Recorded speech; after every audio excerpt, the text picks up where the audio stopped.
Joining me is Sky News contributors Louise Roberts and Evelyn Ray. Hi to both of you. Thank you so much for joining me on the show this evening. Louise, why bother going up to the top end and leaving Alice Springs out, which is still in the middle of a youth crime crisis? It hasn't ended since he went there and posed for cameras 12 months ago. In fact, it has got worse, as we said in that introduction.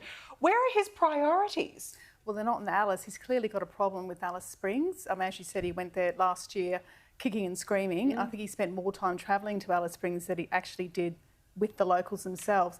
And interestingly, he appointed a Central Australia Regional Controller in January last year, and her job was to sort out DV and sort out youth crime. That job was quietly axed in December. So that just shows you what his priorities are as far as that area is concerned. While the rest of us in the country can think, if 2-month-old babies are being assaulted and we know about that, what else is happening behind the scenes?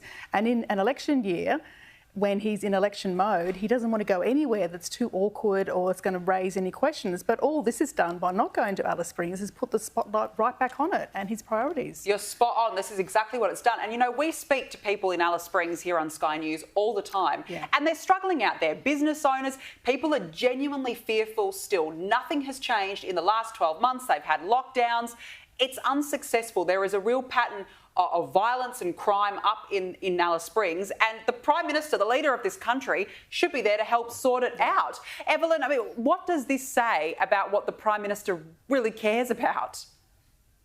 Look, it says exactly what the Voice referendum said, which is that Albanese is completely out of touch with the Australian people. I mean, from the outside, it seems that he cares more about how bad the photo op would be as opposed to the community that is up there. You know, this is the man who backed the Yes campaign, which many interpreted the messaging as, you know, without the voice, the Indigenous communities are voiceless, that without the voice, they have no hope, that without the voice, they have no future. You know, some of the most shameful political messaging I've ever seen come from any campaign before. And he's supposed to then go into their communities, ones that actually do need help, and face them after supporting that type of messaging. I'm sorry, but he's a bit too much of a coward, and I think that's exactly what it is. He doesn't want to have to face the music because, like Louise said, this is worse than we can absolutely imagine. You know, and until politicians actually start staring the truth straight in the face and front it, we're not going to see any changes, and that's very sad because they really do need our help up there.